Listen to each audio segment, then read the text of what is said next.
Hello everyone, welcome back to my YouTube channel. आज है 15 अगस्त और आज की क्लास के अंदर अपन जो आपकी फूलपत्ती वाली क्लास है उसी का रिवीजन करेंगे। तो इस क्लास के अंदर आपका टाइम भी बच जाएगा और जो इम्पोर्टेंट क्वेश्चन है उनका रिवीजन भी हो जाएगा। तो आज की क्लास है वो वेरी इंपॉर्टेंट होने वाली है। तो चलो बिना देर किए आज की क्लास की शुरुआत करते हैं क्वेश्चन नंबर 1 से। देश वर्ष 2023 के अंदर कौन सा स्वतंत्रता दिवस मना रहा है? तो 77वें नंबर का। और स्वतंत्रता दिवस है ये 15 अगस्त को ही मनाया जाता है। ध्वजारोहण कौन करता है स्वतंत्रता दिवस पर? तो प्रधानमंत्री द्वारा ही लाल किले पर ध्वजारोहण किया जाता है। तो इस बार नरेंद्र मोदी जी के द्वारा 10वीं बार लाल किले पर ध्वजारोहण किया जाएगा, तो इसको याद रख लीजिएगा। सर्वाधिक बार ध्वजारोहण किसके द्वारा किया गया है? तो प्रधानमंत्री जवाहरलाल नेहरू जी के द्वारा किया गया था 17 बार। 13, 14 और 15 अगस्त को हर घर तिरंगा अभियान की भी शुरुआत की गई है, तो इसको भी याद रख लीजिएगा।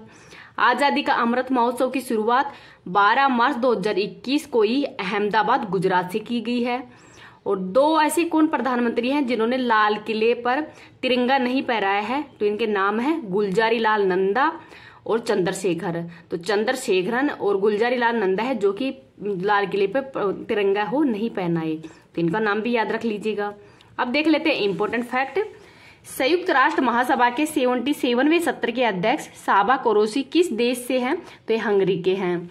और 78वां जो सत्र है उसके अध्यक्ष डेनिस फ्रांसिस है और ये किस देश के हैं? तो त्रिनिदाद और टोबेगो देश से हैं। तो इनका देश का नाम भी याद रख लीजिएगा। आगे देखते हैं आर्थिक सर्वेक्षण 2022-23 के अनुसार ही वर्ष 2023-24 के अंदर भारत की विकास दर कितनी रहने का अनुमान है? तो 6.5% रहने का अनुमान है। आगे है आंध्र प्रदेश की नई राजधानी विशाखापट्टनम है। प्यूमा इंडिया की ब्रांड एम्बेसडर हरमनप्रीत कौर है, तो इनका नाम भी याद रख लीजिएगा, वेरी इंपॉर्टेंट है। अब इस क्लास की पीडीएफ है वो आपको टेलीग्राम पे मिल जाएगी। टेलीग्राम का लिंक इस वीडियो के कमेंट सेक्शन के अंदर मैं डाल दूंगी, तो वहां से आप इसकी पीडीएफ प्राप्त कर सकते हैं। अगर आपको ये वीडियो पसंद आ रहा है तो प्लीज आप इसको ज्यादा से ज्यादा लाइक एंड शेयर कर देना। अभी तक चैनल पे नए हो, चैनल को सब्सक्राइब नहीं किया तो चैनल को सब्सक्राइब भी कर लेना। आगे देखते हैं क्वेश्चन नंबर 2।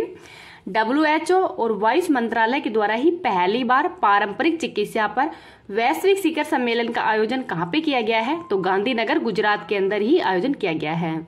तो आयुष मंत्रालय के मंत्री कौन है? तो सर्बानंद सोनोवाल। तो सर्बानंद सोनोवाल और जो WHO के हेड हैं डॉक्टर टेड्रोस, इनके द्वारा ही पहली बार जो पारंपरिक चिकित्सा है उस पर वैश्विक शिखर सम्मेलन का आयोजन किया जा रहा है।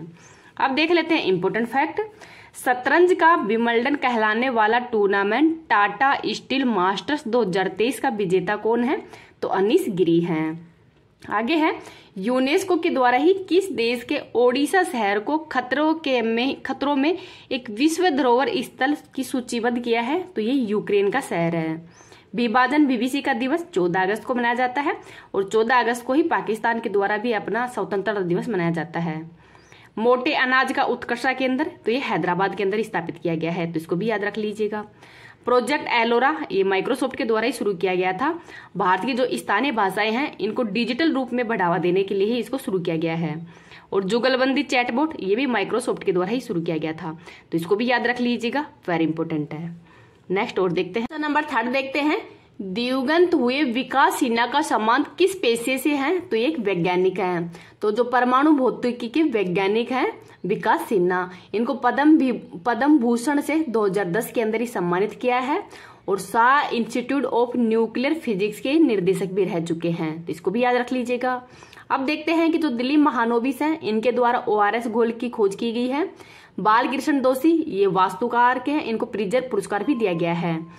तो इन दोनों का ही हाल ही में निधन भी हो गया है और इनको दोनों को ही पद्म विभूषण से भी सम्मानित किया है, तो ये भी याद रख लीजिएगा। आगे देखते हैं इंपॉर्टेंट फैक्ट। ऑपरेशन सद्भावना भारतीय सेना के द्वारा ही लद्दाख के अंदर शुरू किया गया है।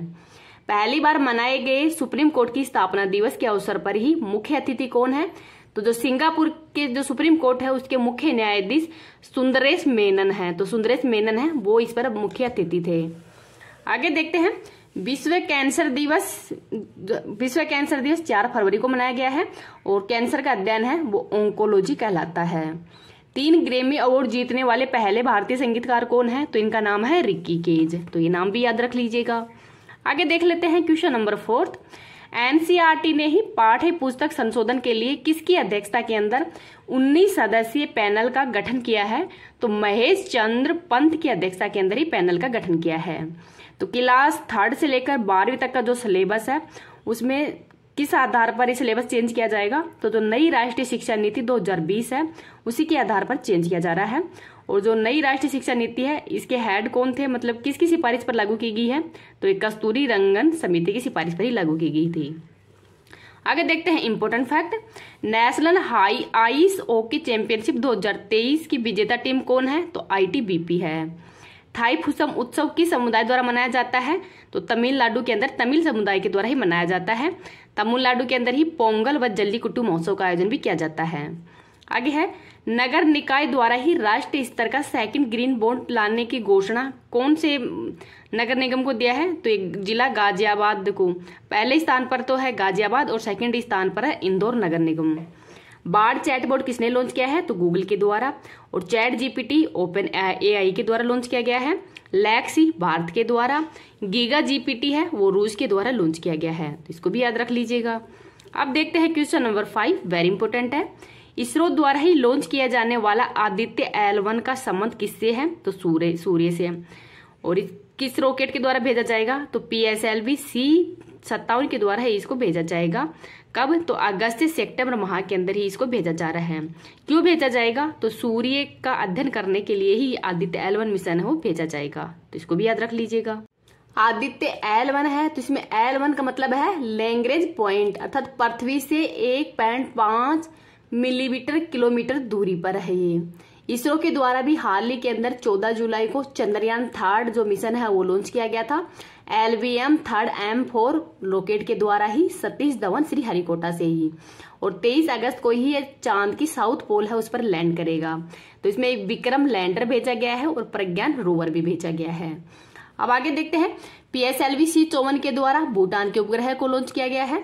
PSLV C55 के द्वारा सिंगापुर के उपग्रह लॉन्च किया गया है। और PSLV C56 के द्वारा भी सिंगापुर के उपग्रह ही लॉन्च किया गया है। GSLV F12 के द्वारा ही NVS-01 उपग्रह को लॉन्च किया गया है। निसार क्या है, तो ये NASA ISRO synthetic aperture radar है, तो इसकी फुल फॉर्म भी याद रख लीजिएगा। अब देख लेते हैं इंपोर्टेंट फैक्ट, एशिया का सबसे बड़ा बहुसांस्कृतिक काला घोड़ा कला महोत्सव का आयोजन मुंबई में किया गया है। मातृभूमि बुक ऑफ द ईयर 2023 पुरस्कार से पैगी मोहन को सम्मानित किया है। आगे देखते हैं, ऑपरेशन दोस्त है ये तुर्की व सीरिया के अंदर ही भूकंप प्रभावित क्षेत्र के अंदर ही भारत के द्वारा सहायता पहुंचाने के लिए शुरू किया गया है। ऑपरेशन करुणा म्यांमार के अंदर चलाया गया था। आगे देखते हैं क्वेश्चन नंबर 6, नवीनतम गणना के अनुसार ही सबसे अधिक हाथी जनसंख्या वाला राज्य कौन सा है, तो कर्नाटक है।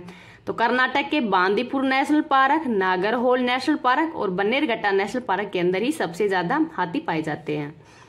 अब देखते हैं, जो गद उत्सव है इसका आयोजन कहाँ पे किया गया है हाल ही के अंदर, तो असम के काजीरंगा के अंदर किया गया था राष्ट्रपति द्रौपदी मुर्मू जी के द्वारा ही। टाइगर के अंदर पहले स्थान पर मध्य प्रदेश है। जल निकायों के अंदर पहले स्थान पर पश्चिम बंगाल है। रामसर साइट के अंदर पहले स्थान पर तमिलनाडु है। प्रोजेक्ट एलिफेंट कब शुरू किया गया था, तो 1992 के अंदर ही। हाल ही के अंदर इसको 30 वर्ष है वो कंप्लीट हो गए हैं। आगे देख लेते हैं इंपोर्टेंट फैक्ट, विक्ट्री सिटी उपन्यास के लेखक कौन है, तो सलमान रुश्दी हैं। SSLV D2 के द्वारा ही आजादी सेट व EOS-07 उपग्रह को लॉन्च किया गया था।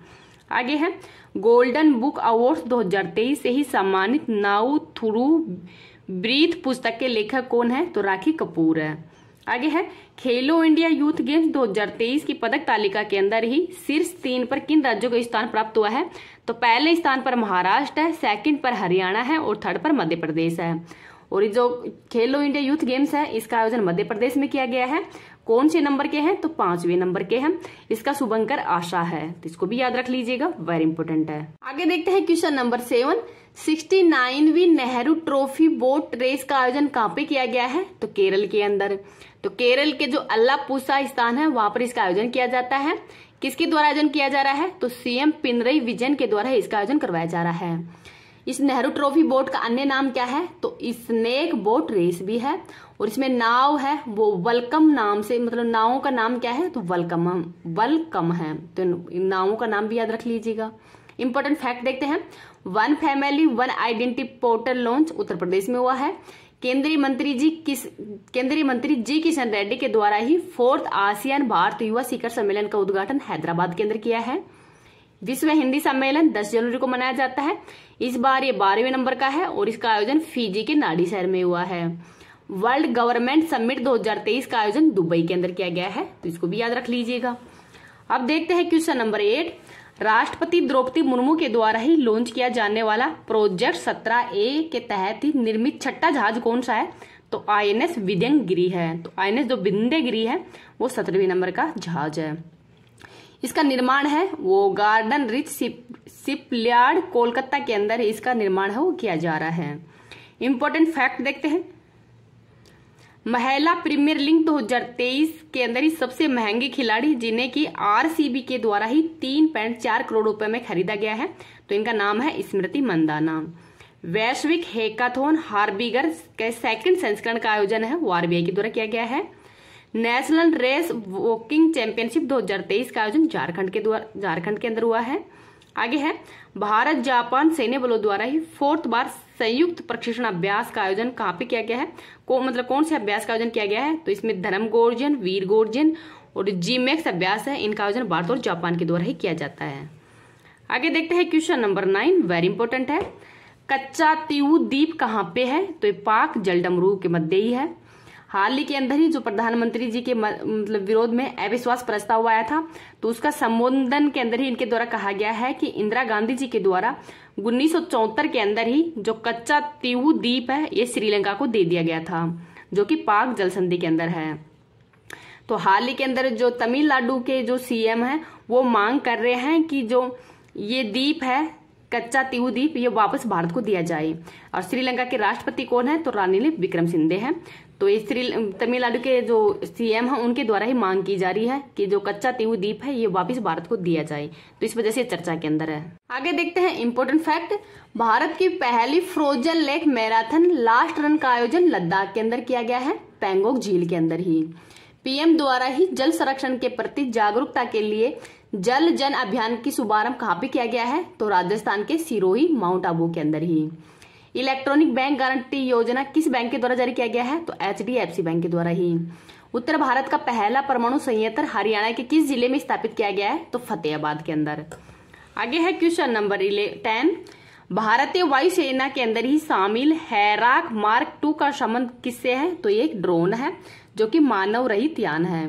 इसके अंदर मिसाइल्स रखी गई है और ये पाक व चीन जो सीमा है उसकी रक्षा के लिए ही इसको लॉन्च किया गया है, अर्थात इसको उत्तर भारत का रक्षक भी कहा जाता है। अब देखते हैं इंपॉर्टेंट फैक्ट। यूट्यूब के नए CEO कौन है? नील मोहन है। रणजी ट्रॉफी 2023 का उप विजेता कौन है? तो उप विजेता बंगाल है और विजेता सौराष्ट्र है। नीति आयोग के नए CEO कौन है? तो BVR सुब्रमण्यम है। यूनिसेफ इंडिया द्वारा ही किसी राष्ट्रीय राजदूत नियुक्त किया गया है? तो आयुष्मान खुराना को। भारत द्वारा किस देश के साथ में ही real time payment system leakage की लॉन्चिंग की गई है? तो सिंगापुर के साथ में, तो इसको भी याद रख लीजिएगा, वेरी इंपॉर्टेंट है। अब अपन जो कल की क्लास करवाई गई है सर की, तो उसका भी रिवीजन कर लेते हैं साथ साथ में। कल की क्लास का रिवीजन देख लेते हैं। एशियाई हॉकी चैंपियनशिप 2023 का आयोजन चेन्नई में किया गया है। स्पन शहर योजना किस देश की है? तो चाइना की है। किस भारतीय को UK संसद ने ही सशक्त महिला आइकन पुरस्कार से सम्मानित किया है? तो मायरा ग्रोवर को। जमीनी स्तर से ही 120 मीटर ऊपर पवन ऊर्जा क्षमता के मामले में देश का शीर्ष राज्य कौन सा है? तो गुजरात है। और 150 मीटर ऊपर के अंदर पहले स्थान पर राजस्थान है। नीति आयोग ने ही किसके सहयोग से देश के स्कूली छात्रों के लिए ही नेशनल स्पेस इनोवेशन चैलेंज 2023 प्रारंभ किया है? तो इसरो की सहायता से। भारत का पहला कृषि डेटा एक्सचेंज और कृषि डेटा प्रबंधन फ्रेमवर्क है वो कहाँ पे लॉन्च किया गया है? तो हैदराबाद के अंदर। आगे है देश का पहला यूनिटी मॉल कहाँ पे स्थापित किया गया है? तो उज्जैन मध्य प्रदेश में। मुख्यमंत्री सौर मिशन का प्रारंभ मेघालय में किया गया है। देश के पहले डाकघर का किताब किसे मिला है? तो कुपवाड़ा जो डाकघर है जम्मू कश्मीर के अंदर। आगे है सेकंड इंडिया स्टार्टअप फेस्टिवल 2023 का आयोजन कहाँ पे किया गया है? तो बेंगलुरु के अंदर किया गया है, तो इसको भी याद रख लीजिएगा। अब अपन जो मौर्योत्तर वंश है उसका भी रिवीजन करते हैं। प्राचीन इतिहास का जो रिवीजन वो चल रहा है, तो आज अपन मौर्योत्तर काल का रिवीजन करेंगे। तो मौर्योत्तर काल के अंदर जो वंश कौन कौन से हैं उनका क्रम देखते हैं। शुंग वंश, कण्व वंश, सातवाहन वंश और चेदी वंश। तो जो शुंग वंश है इसके संस्थापक कौन है? तो पुष्यमित्र शुंग है। शुंगकालीन कला के बारे में देखते हैं। तो विदिशा का गरुड़ स्तंभ है, पांजा का चैत्य, अजंता का नवा चैत्य मंदिर, नासिक मथुरा के अंदर यक्ष यक्षिणी की मूर्तियां हैं। कण्व वंश है इसके संस्थापक वसुदेव हैं और इसके अंतिम शासक है वो है सुषमरन। जो सातवाहन वंश है इसके संस्थापक है सिमुक और जो नाना घाट अभिलेख है उससे सातकर्णी जो प्रथम है उसकी भी जानकारी मिलती है। चेदी वंश के संस्थापक है महामेघवान और इसकी जानकारी खारवेल के जो हाथी गुफा अभिलेख से उससे मिलती है। जो विदेशी शासक हैं इनका क्रम भी देख लेते हैं। इंडो ग्रीक, शक, पार्थियन और कुषाण वंश, तो इनका क्रम है वो थोड़ा याद रख लीजिएगा। अब जो कुषाण वंश है वो इम्पोर्टेंट है। इसके संस्थापक कौन है? तो ये है कुजुल फड फिसस, जिनके द्वारा तांबे के सिक्के चलाए गए हैं। और जो वास्तविक संस्थापक हैं वो है बिम कड़ फिसस, जिनके द्वारा सोने के सिक्के चलाए गए थे। तो ये क्वेश्चन आ जाता है कि सोने के सिक्के सबसे पहले किसके द्वारा चलाए गए हैं? तो इनके बिम फड फिसस के द्वारा ही सोने के सिक्के हैं वो सर्वप्रथम चलाए गए थे। अब ये जो कुषाण वंश के हैं इसके इंपोर्टेंट शासक है कनिष्क, तो इनके बारे में थोड़ा सा देख लेते हैं। इनके द्वारा शक संवत है वो प्रारंभ किया गया था, जिसका प्रयोग भारत सरकार के द्वारा भी 22 मार्च से 21 मार्च के मध्य ही ये शुरू किया जाता है। कनिष्क के द्वारा बौद्ध धर्म उसको अपनाया गया है, जिससे जो बौद्ध धर्म की जो 4th बौद्ध संगति है उसका आयोजन भी कुंडलवन जम्मू कश्मीर के अंदर ही आयोजित किया गया था। इनके दरबार के अंदर ही अश्वघोष, जिनके द्वारा बुद्ध चरित्र लिखी गई है, भरत मुनि नाट्य शास्त्र के रचयिता हैं, भास ये सौपन वासवदता के रचयिता हैं, वात्स्यायन जिनके द्वारा काम सूत्र की रचना की गई है। इनका नाम भी याद रख लीजिएगा। अब देखते हैं कि मौर्योत्तर जो काल है इसकी कला व संस्कृति के बारे में। तो जो गांधार कला और मथुरा कला है वो मौर्योत्तर काल से संबंधित ही है। तो गांधार कला के अंदर नीला व काले पत्थरों का प्रयोग किया गया है।